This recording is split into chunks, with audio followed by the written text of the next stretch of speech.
Pues es comunicar con Dios, hablándole y escuchándole. La oración para mí es la forma en la que me relaciono con Dios. Pues la oración para mí es la manera en que puedo hablar con Dios, como hablar de las cosas que me pasan, ayudar o darle gracias por algo que me ha hecho en mi vida. Como si hablara con un amigo o como si hablara con mi papá. En mi oración diaria yo empiezo con un pasaje de la Biblia que expresa la adoración a Dios y uso estas palabras para expresar mi alabanza y adoración a Dios. Pues como si fuese estando hablando con un amigo o mi padre, una conversación. Pues por las mañanas o al comer, claro, o momentos random del día. Antes de hacer una visita o recibir una visita en casa, esto es cuando siempre oro pidiendo a Dios que me dirija en las palabras que voy a decir para que sean de ayuda o de estímulo para la persona con quien hablo. Cuando me encuentro en paz o me encuentro triste.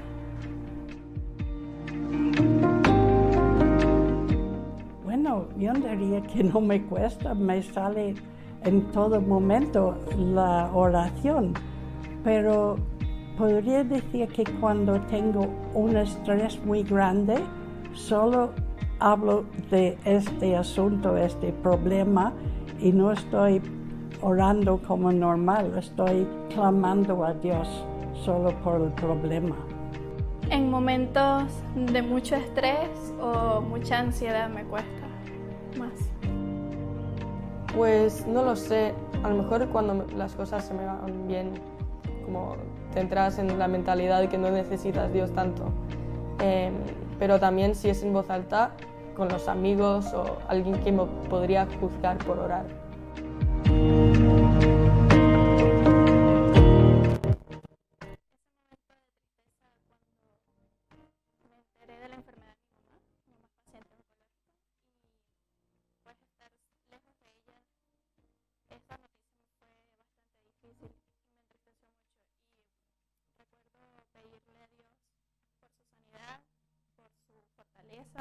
Tanto para ellos como para mi familia, y sentir su paz acogedora en ese momento.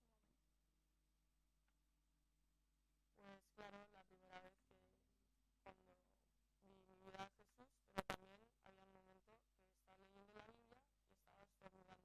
No me podía concentrar porque todo el rato me estaba estornudando. Estaría muy guay si parase de estornudar.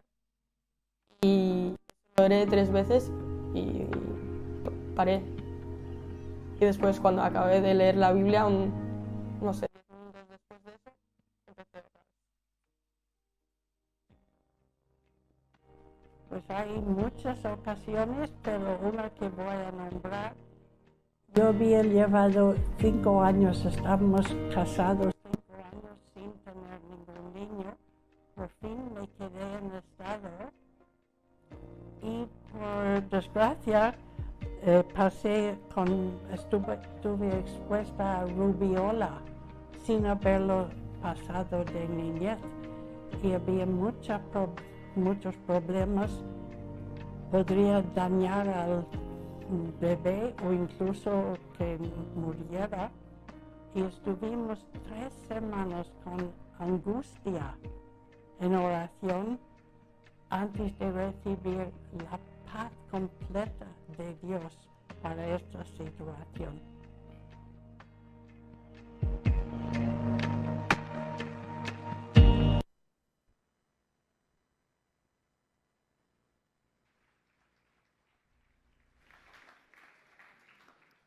Muy bien, buenos días. Los más pequeños pueden marchar a su escuela bíblica. Para los que no me conozcáis, soy Dani, el pastor de esta iglesia, y me sabe mal cortar el vídeo para continuar con un poquito de anuncios, pero ahora volvemos porque es el tema de esta mañana. Pero mientras salen los niños, uniendo el último anuncio que han hecho Dorcas, Bernie, Eli y Mar sobre el encuentro, dejadme que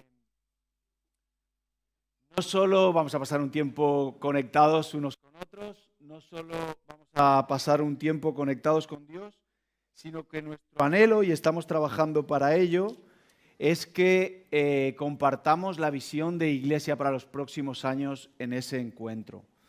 Entonces, estamos trabajando allí ya, y algo que llevamos desarrollando desde hace bastante tiempo, podéis escanear eso, os lo pido por favor, os ha llegado por WhatsApp durante esta semana, pero no todos miráis el WhatsApp. Aparte faltaba una pregunta, entonces si ya has contestado y estás en un GPS, no hace falta que contestes, pero si has contestado y no estás en un GPS, que es un grupo pequeño, un grupo S, ¿sabéis la talla S? Pues la S es la pequeña.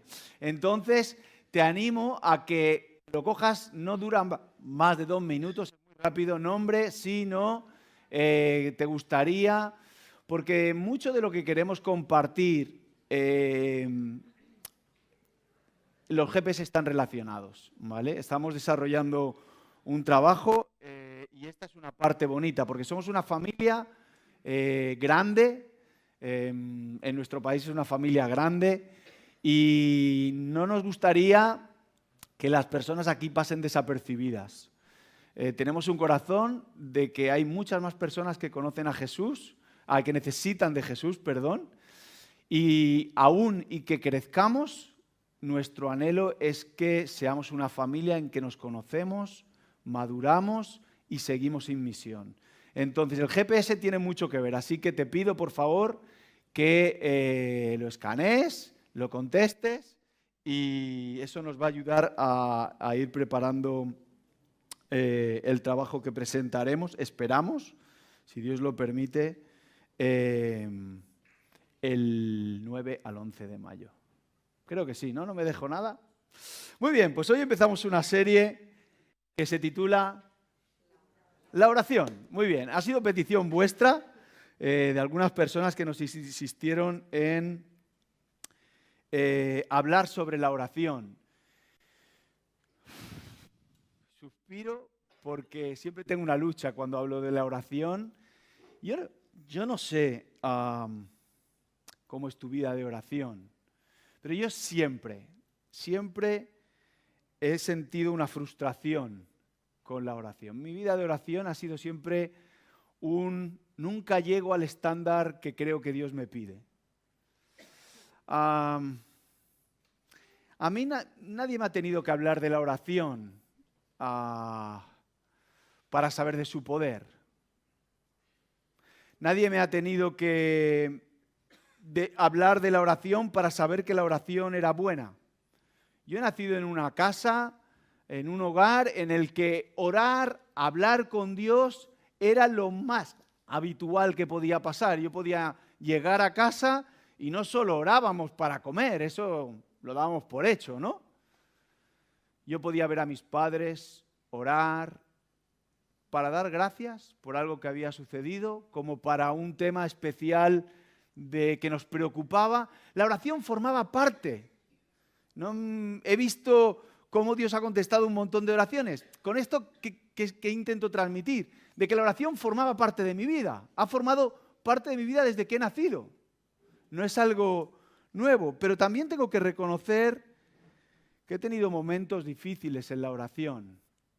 Momentos en que he hecho muchas preguntas, que no sé si son las tuyas. ¿Por qué a veces la oración funciona? Y a veces yo creo que no funciona. Me parece a mí que no funciona. ¿Por qué a veces, o qué significa realmente que funcione? Podríamos preguntarme. Es que a veces hablo bien con Dios y a veces hablo mal con Dios. ¿Oro bien o oro mal? ¿Por qué la persona que a mí me parece que habla mejor con Dios cuando lo escucho públicamente, recibe menos contestaciones que la persona que para mí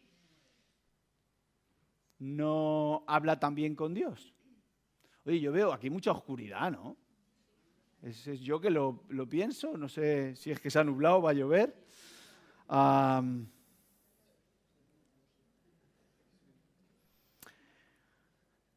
¿Cuál es el objetivo de la oración? ¿Cómo debo hacerlo? ¿Por qué cuesta tanto y nos da tanta vergüenza hablar con Dios públicamente? Ayer estaba con los más 20, perdonadme, pero estuve ayer con vosotros y dije, pues no pienso dejar pasar la oportunidad de orar. Y era un silencio sepulcral durante 1 minuto, 1 minuto y medio, 2. Yo sé que todos los que estaban allí hablan con Dios de manera habitual, pero nos cuesta, no sé si era vergüenza, no les pregunté, pero nos cuesta, porque tenemos estereotipos de la oración. Me he preguntado muchas veces por qué unos chillan para hablar con Dios. Si Dios escucha cuando lo hacemos en silencio. Y no digo que esté mal, solo digo que me lo he preguntado. Me he preguntado por qué tengo que contarle a Dios lo que Él ya sabe. ¿O no lo sabe Dios? Claro que lo sabe. ¿Por qué me lo tengo que preguntar? ¿Por qué tengo que insistirle constantemente? ¿Por qué me he preguntado? Yo soy pastor y trabajo de pastor. Me encanta lo que hago, ¿no? Pero a veces es como que la gente quiere que ores tú en vez de ellos. Y yo digo, mi oración no tiene más poder que la de ellos, ¿no? ¿Verdad? Teológicamente es así, ¿no? Pero quiere decir que si yo... O sea, hemos visto personas que se han sanado y yo a veces me pregunto, ¿y si no hubiera orado, se hubiera sanado igual? ¿No te has hecho nunca esa pregunta? Porque al final la voluntad de Dios está por encima de mis anhelos, de mis deseos. ¿Se sanó porque oraste por ella o se hubiera sanado aunque no hubieras orado por ella? La verdad que la oración es un misterio. Y si os acordáis, cuando empezamos el curso, os dije que íbamos a hablar mucho del discipulado. Y ser un discípulo era ser un aprendiz. Y creo que la siguiente diapositiva dice que todos somos aprendices en la oración. Todos estamos aprendiendo en la oración. Aquí hay personas que veo que conocieron a Jesús hace la tira de años y aún siguen aprendiendo en esa relación con Dios, en ese hablar con Dios. Yo llevo algunos años ya desde que decidí ser un aprendiz de Jesús y me doy cuenta que hay muchas preguntas que no tengo todas las respuestas. Todos somos aprendices en el tema de la oración. Estamos constantemente aprendiendo. Y te animaría que, aunque no, porque lo que suele pasar es que cuando nos hacemos preguntas que no tenemos contestación, entonces dejamos de... No, te animaría que aunque no tengas todas las respuestas, continúes en esa relación con Dios.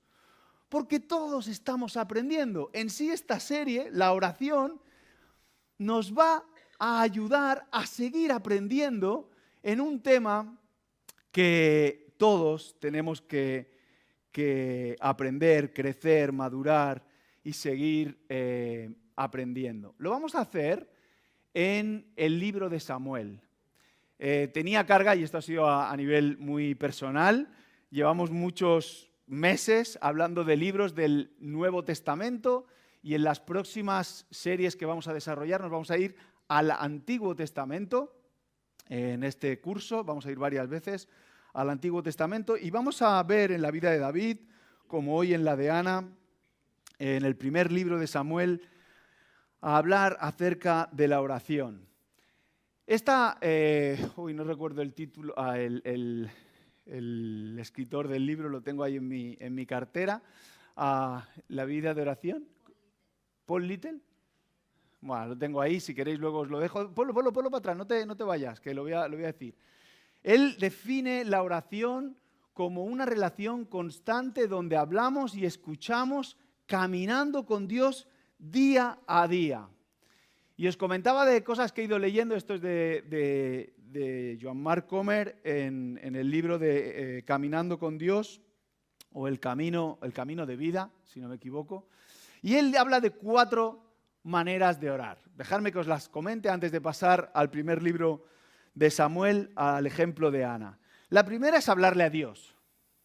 Él dice que una manera o un nivel de oración es hablarle a Dios, pero no hablarle desde el corazón, esa sería la siguiente, sino recitando a lo mejor un salmo, una liturgia, cantar, algo que no hacemos nosotros, que no hemos hecho nosotros, sino leer. Yo, quizá de mis mejores momentos de oración han sido estos, cuando he cogido un salmo y lo he hecho personal y lo he recitado siendo David, siendo el escritor de ese salmo. Y es una manera de relacionarme con Dios. La siguiente es la que la gran mayoría de nosotros hacemos públicamente aquí, que es hablar con Dios, decirle pues cosas sobre nuestra vida, lo que decía Mateo, ¿no?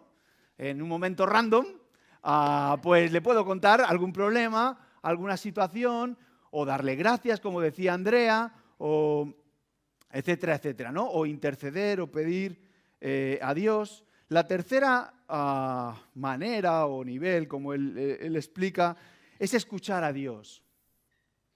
Él dice que orar tiene que ver con escuchar a Dios, no solo hablar, sino oír la voz de Dios en una escucha silenciosa. No estamos diciendo de que Dios nos va a decir, hola Dani, te pido, no, pero a través de su palabra, a través de diferentes maneras en las que Dios se da a conocer al ser humano. Y eso es la parte de la oración también, escuchar. A lo mejor hemos leído un texto, su palabra, su voz en medio de nosotros, y eso empieza a ejercer en nosotros de una manera especial. Escuchar a Dios. Y el último que él dice, que quizás es de los menos usados y que más nos cuesta en este mundo tan ajetreado, es estar con Dios. No solo es escuchar a Dios, sino estar con Dios. Eso tiene que ver con la vida contemplativa. Eso tiene que ver con contemplar a Dios, sentirte amado por Dios, ver a Dios y estar con Dios por un momento. Eso no se puede conseguir en un minuto. O sea, yo soy mucho yo oro todo el día. Y es verdad, los que me conocen me podréis ver hablando por la calle, pero eso, contemplar a Dios no puede ser caminando. Bueno, entendedme, no puede ser la manera más habitual de hacerlo. Hay que parar, hay que escuchar, hay que sentarse y dejar que Dios te ame de una manera íntegra. Vamos a ir viendo en estos días, os digo estas 4 maneras, pero os diría la frase que él resume: la vida de oración es una relación constante, no es solo hablar, es una relación constante donde hablamos, escuchamos, caminando con Dios en cada momento del día, en el día a día. Y me gustaría hablar de Ana. En el primer capítulo del libro de Samuel, he predicado varias veces ya de este texto, pero me encanta la Biblia porque cada vez nos enseña cosas diferentes y hoy me gustaría ver si soy capaz de transmitiros esto en esta mañana. Vamos a leerlo, el primer capítulo del libro de Samuel. Es un texto muy, muy conocido en el cual Ana habla con Dios para pedir un hijo, ¿vale? Dice que en la tierra de Efraín había un hombre, Zufita, de Ramatayín. Esto me recordaba el nombre a alguna cosa que había visto últimamente, Ramatayín. Su nombre era Elcana, hijo de Jeroán, hijo de Eliú, hijo de Toú, hijo de Zuf, efraimita. Y Elcana tenía 2 esposas, una de ellas se llamaba Ana y la otra Penina. Esta tenía hijos, pero Ana no tenía ninguno. Y cada año Elcana, el esposo, salía de su pueblo para adorar al Señor Todopoderoso y ofrecerle sacrificios en Silo, donde Ofni y Pinés, 2 hijos de Elí, oficiaban como sacerdotes del Señor. Y cuando llegaba el día, de ofrecer sacrificio, Elcana solía darles a Penina y a todos sus hijos e hijas la porción que les correspondía. Pero Ana le daba una porción especial, pues la amaba a pesar de que el Señor le había hecho estéril. Penina, su rival, solía atormentarla para que se enojara, ya que el Señor la había hecho estéril. Y cada año, cuando iban a la casa del Señor, sucedía lo mismo. Penina la atormentaba hasta que Ana se ponía a llorar y ni comer quería. Y entonces Elcana, su esposo, le decía: Ana, ¿por qué lloras? ¿Por qué no comes? ¿Por qué estás resentida? ¿Acaso no soy mejor que 10 hijos?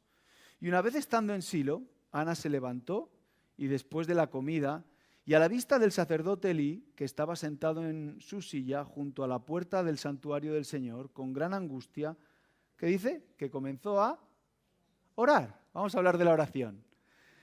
Comenzó a orar al Señor y a llorar desconsoladamente. Y entonces hizo este voto: Señor Todopoderoso, si te dignas mirar la desdicha de esta tu sierva, y si en vez de olvidarme, te acuerdas de mí y me concedes un hijo varón, yo te lo entregaré para toda la vida y nunca se le cortará el cabello. Como Ana estuvo orando largo rato ante el Señor, Elí se fijó en su boca. Sus labios se movían, pero debido a que Ana oraba en voz baja, no se podía oír su voz. Elí pensó que estaba borracha, así que le dijo: ¿hasta cuándo te va a durar la borrachera, Ana? Deja ya el vino. No, mi señor, no he bebido ni vino ni cerveza. Soy solo una mujer angustiada que ha venido a desahogarse delante del Señor, a entregar su alma, dice el original, delante del Señor. No me tomes por una mala mujer. He pasado este tiempo orando debido a mi angustia y aflicción. Y Elí le respondió: vete en paz, que el Dios de Israel te conceda lo que has pedido. Gracias, ojalá favorezcas siempre a esta tu sierva. Y con esto Ana se despidió y se fue a comer desde ese momento. Su semblante cambió y al día siguiente madrugaron después de adorar al Señor. Volvieron a la casa en Ramá y luego Elcana se unió a su esposa Ana y el Señor se acordó de ella.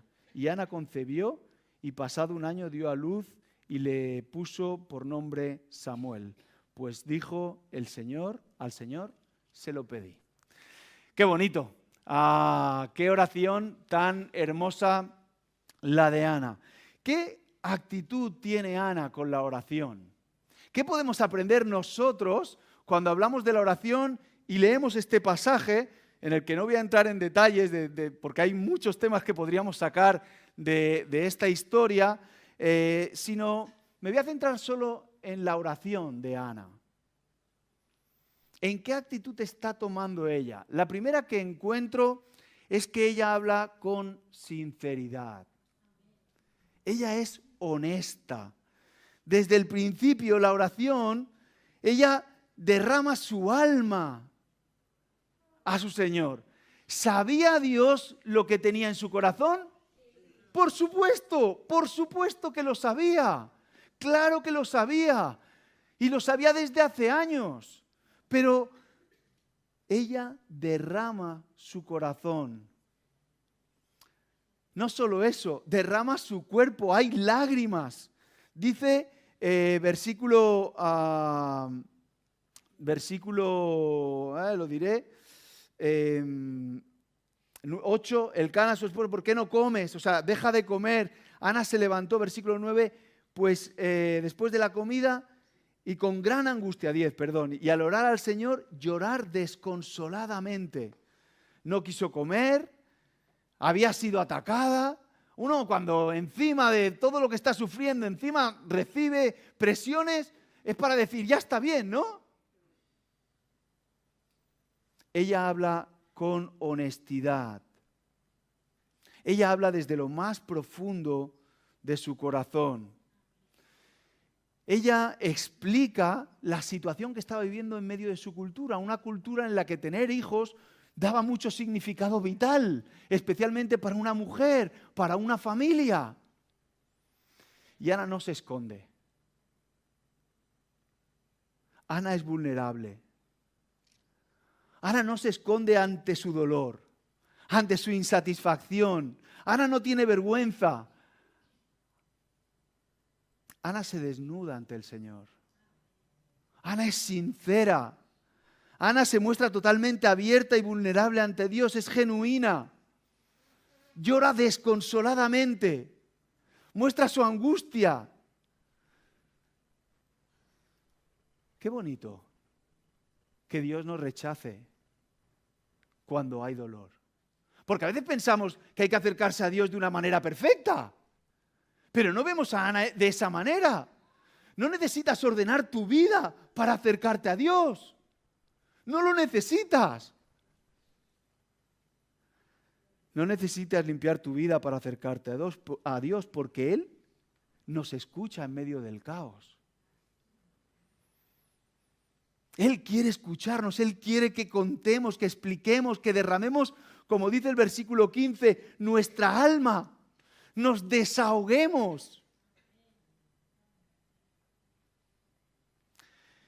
Derramemos ante Él todo lo que pensamos y sentimos. Somos capaces de, quizás es la parte que más nos cuesta, ¿no? Especialmente cuando estamos en comunidad. ¿Por qué no nos gusta ser vulnerables? Y podemos dar apariencias de muchas cosas. Pero yo siempre os he contado lo mismo y sigo pensando lo mismo. Aquí no hay nadie que no esté viviendo un caos. Y a veces pienso que mi caos es más caos que el tuyo. Pero eso es lo que piensas tú de mí. Qué bonito es que como familia podamos ir a ese Dios que nos recoge en medio del caos, que nos escucha en medio del caos, en el cual podemos ser vulnerables, abrir nuestro corazón desde lo más profundo, porque nuestra oración no es para impresionar a Dios. Evidentemente, menos a tu entorno, no sirve de nada.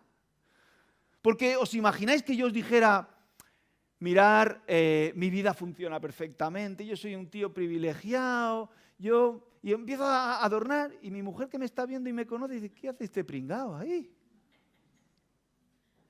¿Qué hace contando eso cuando no es verdad? ¿Qué hace? ¿Qué pretendes? Pero a veces adornamos cosas cuando Dios nos conoce todo, completamente. Dios ya lo sabe. Dios me ve completamente. Dios sabe mi corazón, lo que tiene más color y lo que no tiene tanto color. Pero tenemos el regalo de poder expresárselo, de hablar con sinceridad. ¿Sabéis? La oración sincera se construye sobre una relación íntegra con Dios, genuina con Dios, no sobre rituales, no sobre frases repetidas. Viene desde lo más profundo de nuestro ser. Le contamos a Dios nuestras preocupaciones. Le estamos explicando a Dios nuestras luchas. ¿O solo lo que creo que debo decirle? ¿O solo lo que quiero que los demás escuchen? ¿Sabéis? Ana estaba allí en el templo. No sabemos si tenía alguien más cerca o más lejos. El Cana no entendió lo que ella decía. Pero no le dio vergüenza. Porque sabía que Dios, el que debía escucharlo, le estaba escuchando. ¿Cuánto de mi oración es una conversación honesta? Genuina. Porque a veces nos engañamos hasta con nuestras propias oraciones. ¿Cuánto de nuestras oraciones es solo una lista de peticiones? Y ahora vamos a ir a ello. La primera actitud es una oración sincera, de corazón, desde lo más profundo. No sé qué, creo que la frase la he dicho, si le dais. La segunda actitud es, versículo 11, Ana conoce a quién ora. Ana sabe con quién está hablando. ¿Por qué? Porque la oración es relacional. Fijaos el versículo 11. Entonces hizo este voto. El voto, sabéis lo que es, ¿no? La pasada semana teníamos una boda. ¿Y los votos qué son? Una promesa, un compromiso, un acto de derramar y de comprometernos de una manera que Dios lo está escuchando, y cuando lo hacemos públicamente, no solo Dios, sino los demás. Y Ana está diciendo, este es mi voto, versículo, Señor de los ejércitos, dice literalmente. Señor, que lo puedes todo. Si te dignas mirar la desdicha de esta tu sierva, fijaos cómo expresa su humildad y la grandeza de Dios. Si en vez de olvidarte, te acuerdas de mí y me concedes un hijo varón, yo te lo entregaré para toda su vida y nunca se le cortará el cabello. Ana sabía muy bien con quién estaba hablando. Ana conocía perfectamente quién era ese Dios todopoderoso. Ana expresa que si alguien puede cambiar esa situación, ese es Dios. Ella se ve insuficiente y lo expresa con sus propias palabras. Si por favor me escuchas, yo sé que tú puedes. Tú puedes cambiar esta situación. No solo es algo personal lo que Ana está compartiendo, sino que habla con un Dios que lo puede todo, que es infinito, que es todopoderoso,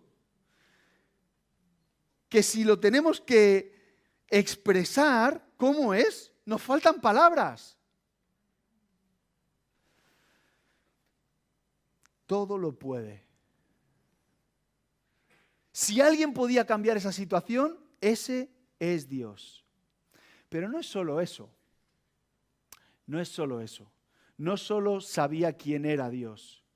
Sabía lo que Dios tenía en su corazón.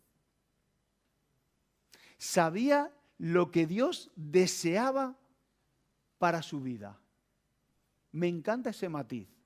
Y los que conocéis la historia sabéis por dónde estoy yendo. Porque ella está pidiendo un hijo, pero ¿lo pide para ella? No, ¿por qué? A ver, la gracia está en el por qué, ¿no? ¿Por qué? Sí, pero hay un matiz ahí, sacarlo, que lo hemos dicho muchas veces. Lo presenta y dice, y no se le cortará cabello. Eso eran los nazarenos.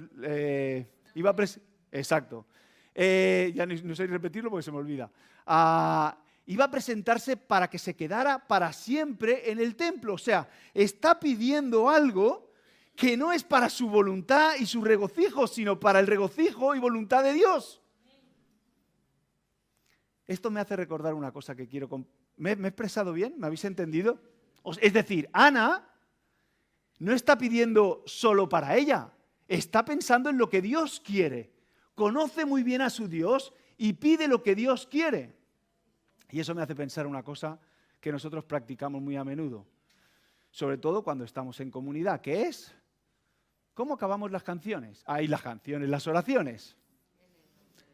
¿En el nombre? Anda, en el nombre de Jesús. A veces puede parecer una coletilla, ¿verdad?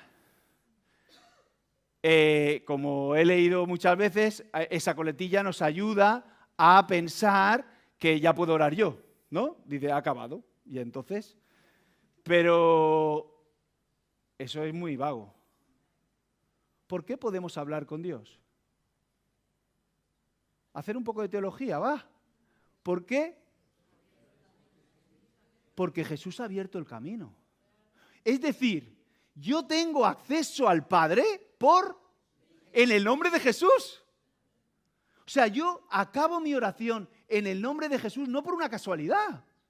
Es algo que encaja en la teología. Yo puedo y Dios me escucha porque Jesús ha pagado el precio que yo debía haber pagado. ¿Sí? Por eso no es, lo podéis decir de mil maneras, no tiene que ser en el nombre de Jesús. Puedes decir en los méritos de nuestro Señor Jesucristo, puedes decirlo como quieras.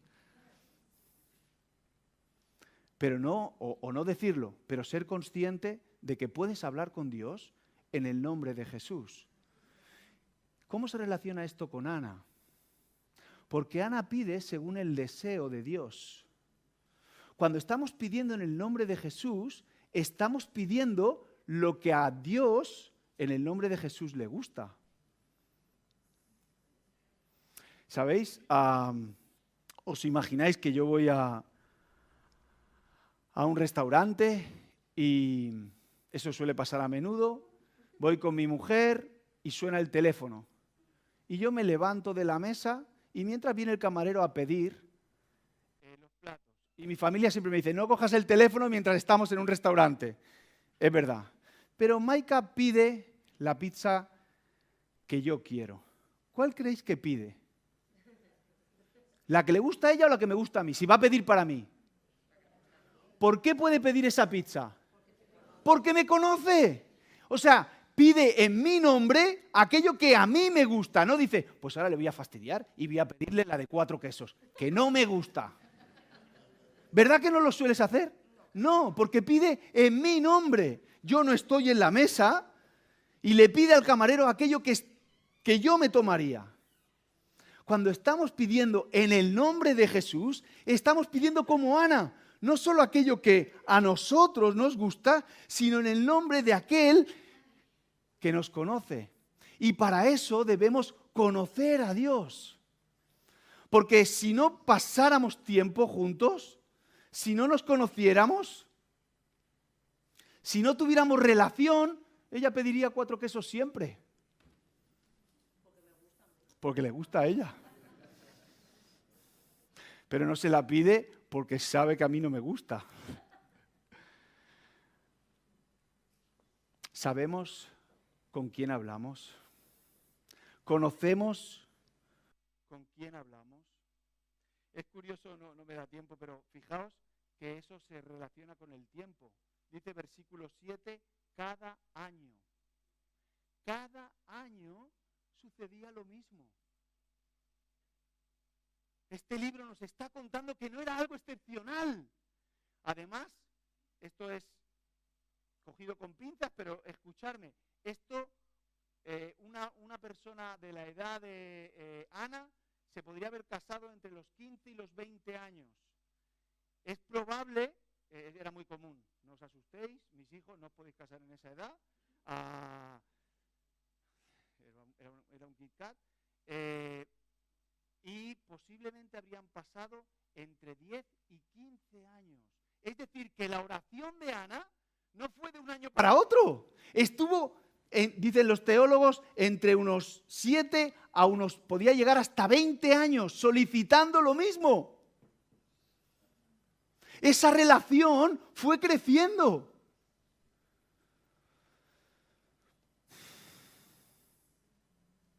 Sabéis, en la oración, Ana no está intentando convencer a Dios de hacer las cosas a su manera. Lo tenéis ahí, ¿no? Creo que es esa. Sino alinear el corazón de Dios con el suyo. Buscar la voluntad de Dios, buscar los deseos de Dios en su propia vida. Ana conoce muy bien con quién está hablando, con quién está teniendo relación profunda, como es su Dios. Y la última, versículo 18. Ana tiene esperanza. La oración de Ana da paz. Dice Elí, después de escucharle y creerle, porque le cree, vete en paz. Primero la considera que está ebria, luego le dice, vete en paz, que el Dios de Israel te conceda lo que has pedido. Y dice, versículo 18, que Ana le dice gracias. Esta versión, Nueva Versión Internacional, hace una muy pésima traducción. ¿Tenéis Biblia de las Américas por ahí? Una muy buena traducción, por lo menos para este texto. Dice, que tu sierva halle gracia. No que ojalá se conceda lo que tú dices, como dice esta versión. Dice que tu sierva halle gracia. Que lo profundo que hay en mi ser, que conociéndote y que conoces mi anhelo y conozco tu corazón, el Señor lo escuche. Y sabéis, Ana se va en paz. La oración le transforma. La oración le cambia. Dice que después, antes no comía. ¿Y ahora? Leer conmigo. Con esto Ana se despidió y se fue a comer. Antes no comía. Estaba llorando. Dice, y ahora se fue a comer. Y desde ese momento su semblante cambió. ¡Qué bonito! Porque Ana encuentra paz. Ana encuentra su paz. Dice que marchó y comió y cambió su semblante. ¿Tenía ya la respuesta? No. Aún no sabía nada. Y me encanta esto. Igual os sonroja o os hace reír. Pero encontramos en la oración el equilibrio perfecto. Porque hay quien dice, yo descanso en el Señor y que Él lo haga todo. ¿No? Y entonces esperaríamos que Dios, a través del Espíritu Santo, volviera a hacer otro milagro y engendrara un nuevo ser en la barriga de Ana. ¿Sí? Pero no. ¿Habéis leído conmigo, no? El final del capítulo, que dice, versículo 19, y al día siguiente madrugaron y después de adorar al Señor, volvieron a casa en Ramá y luego Elcana, él se unió, quiere decir que se acostó con ella. Ana no dijo, no te vas a acostar conmigo. No, porque yo he orado al Señor. No. Hizo su parte. Hizo lo que estaba en su mano. La concepción es un milagro divino. En Ana y en cualquier ser humano. No lo digo yo, lo dice... Es así. Es un milagro que solo Dios puede hacer. Pero Ana puso todo de su parte para que Dios pudiera obrar. ¡Qué bonito! No fue con la angustia de, Señor, por favor, porque... No. Su semblante cambió. Se fue con la paz de que Dios cambia, de que dejamos de controlar nosotros y depositamos toda nuestra confianza en aquel que tiene todo el control sobre las cosas. Ana ora y espera en Dios. Cumple su parte, pero observa que Dios tiene el control de todas las cosas. Observa que Dios puede cambiar y confía y lo expresa. No vive con la angustia de, ay, sí, me va a venir la regla esta vez otra vez, y si... No, cambió su semblante. Señor, depende de ti. Señor, descanso. No sé qué va a pasar otra vez. Igual es un año más. Igual es una vez más. Igual no está en tu corazón. Pero descanso. Descanso en lo que tú quieres para mi vida. Porque en ti encuentro mi paz. Hay cosas que no dependen de mí. En lo que esté de mi parte yo voy a ponerme a trabajar. Y voy a esforzarme al máximo. Pero hay algo que no está en mi mano. Y descanso en que tú sí que controlas esas cosas. Tú sí que estás al control de ello. Ya veis, 3 actitudes. Hablar con sinceridad. Conocer con el cual estamos teniendo una relación, con el cual hablamos, al cual contemplamos. Y una confianza y una esperanza sin igual. Mi anhelo, mi desafío para mí mismo es animaros a seguir estableciendo esa relación de oración con Dios. Buscar un momento durante el día, durante todo el día, de diferentes maneras. pero cultivando esa relación de oración con nuestro Creador. Vamos a hablar con Él. Padre, muchísimas gracias por el ejemplo de Ana. Qué bonito es poder ir a tu palabra y observar tantos detalles y muchos que hay que pasamos por alto, pero que siempre, pues, no solo llaman nuestra atención, sino que nos acercan más a tu corazón. Señor, seguimos siendo aprendices, pero seguimos queriendo aprender. No queremos quedarnos estancados, ni dejar de hablar contigo, de relacionarnos contigo, porque de ti depende nuestra existencia. Te pedimos que nos ayudes, que descansemos en los temas que no están bajo nuestro alcance. Y a la vez, Señor, te pedimos que sigas teniendo paciencia con nosotros, porque te amamos, te necesitamos y queremos que sigas transformándonos. En el nombre de Jesús te lo pedimos. Amén.